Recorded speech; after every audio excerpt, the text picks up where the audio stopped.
President Biden has granted executive clemency to nearly all federal death row inmates, 37 out of 40. The move reduces their sentences to life without the possibility of parole. It also makes them immune to President-elect Donald Trump's promise to resume federal executions. CBS's Ed O'Keefe has more tonight, including the prisoners who did not get clemency.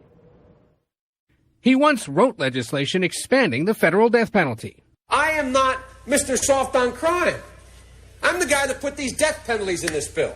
With all the outrage going on about Trump's pardons, people saying, oh, I can't believe that Trump will pardon people in J6 that assaulted police.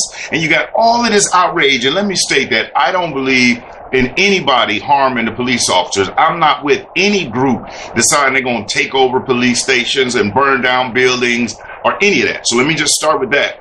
But those that are so outraged that Trump could do this, stay silent. Wow, Joe Biden pardoned 4,000 people, his entire family, he took 3 people that took the lives of police officers, several PDF files, or pedos as we know them, multiple sexual assault, people that committed sexual assault, and countless fraudsters.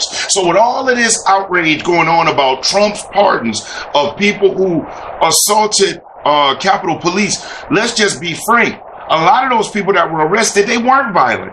As a matter of fact, if you watch the video, people were let into the Capitol. They were being guided by the Capitol Police. And the one person who the night before was the biggest proponent, motivating and pushing people, saying, we're going to go into the Capitol, we're going to go into the Capitol, was a man named Ray Epps, who many know who was allegedly an FBI operative. Did you also know that FBI Director Christopher Wray testified under oath that the FBI had 27 confidential sources in the crowd, in the J6 crowd. Some, I think it was like 17 of them, who actually entered the Capitol. And guess what type of charges they got? None. Now, Mr. Ray Epps, who was on camera the night before, saying, hey, we're going to go into the Capitol, and the day of was telling people, let's go, was even wearing a MAGA hat, was not brought up on charges until Republicans in the House kept pushing it. And as they pushed, it grew on the internet. More people found out about Mr. Ray Epps. Now, Ray Epps was arrested. He was charged. And guess what he was given? 6 months of like probation or something like that.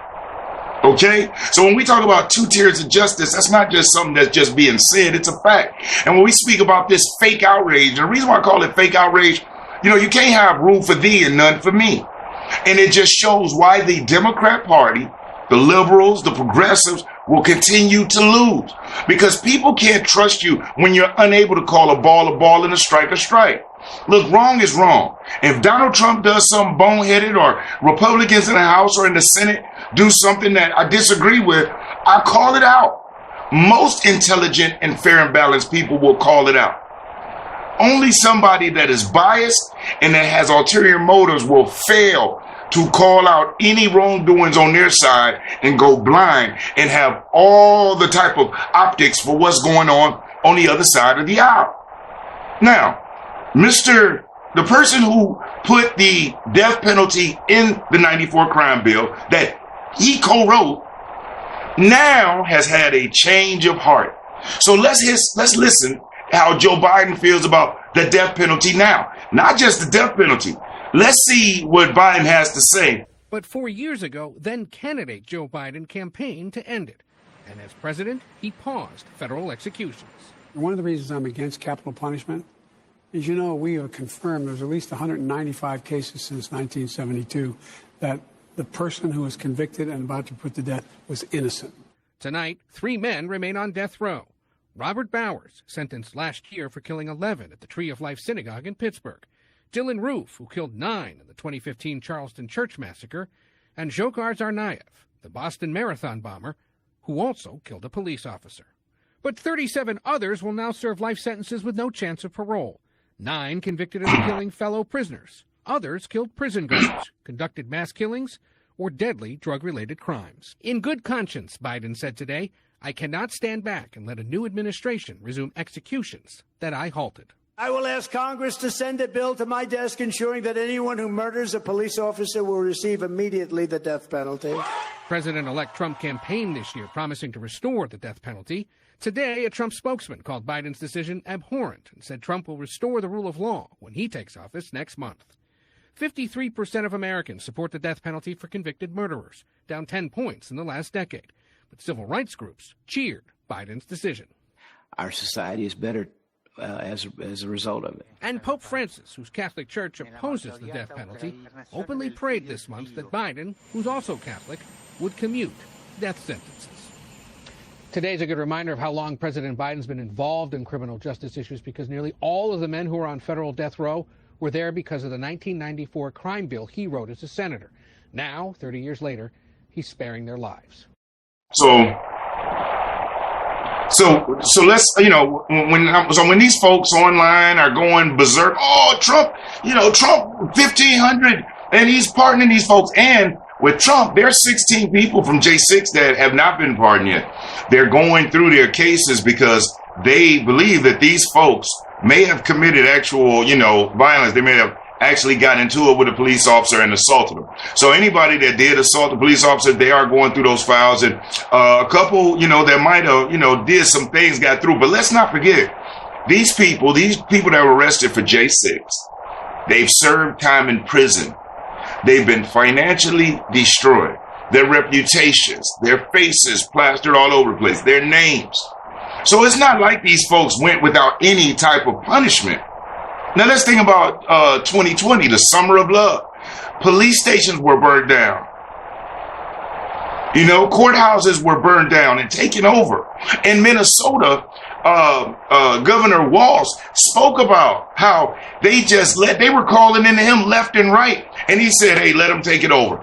Literally, the people, the rioters, took over police stations. Police officers were actually killed during that.